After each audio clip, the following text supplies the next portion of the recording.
بسم اللہ الرحمن الرحیم۔ محترم ناظرین و سامعین، السلام علیکم ورحمۃ اللہ وبرکاتہ۔ ہم امید کرتے ہیں کہ ہمارے تمام ناظرین و سامعین اللہ رب العزت کے فضل و کرم سے خیر و عافیت سے ہوں گے، اور ہماری دعا ہے کہ اللہ رب العزت ہمارے تمام ناظرین کو خیر و عافیت سے رکھے، آمین۔ آج میں اپنے دوستوں کو اذان کے بعد کی دعا بتاؤں گا۔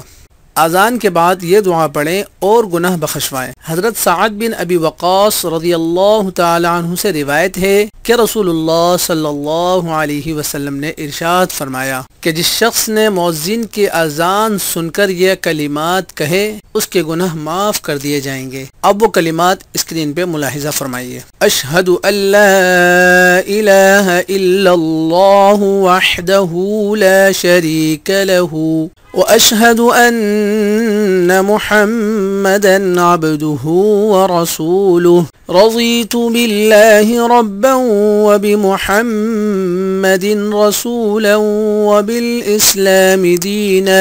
صحیح مسلم شریف کی حدیث ہے۔ کسی بھی اذان کے بعد اس دعا کو ایک مرتبہ پڑھ لے، اللہ رب العزت کی ذات عالی سے یقین ہے کہ اللہ رب العزت اس کے گناہ معاف فرما دیں گے۔ اللہ تعالیٰ مجھے آپ کو کہنے سننے سے زیادہ عمل کرنے کی توفیق عطا فرمائے۔ جاتے جاتے میں اپنے دوستوں سے گزارش کروں گا کہ اگر آپ کو ہماری ویڈیو پسند آئی ہو تو ویڈیو کو اپنے دوست احباب تک ضرور شیئر کیجیے گا، اور اگر آپ نے ہمارے چینل کو اب تک نہیں سبسکرائب کیا تو چینل کو سبسکرائب لازمی کر دیجیے گا۔ جزاکم اللہ خیر۔ السلام علیکم ورحمۃ اللہ وبرکاتہ۔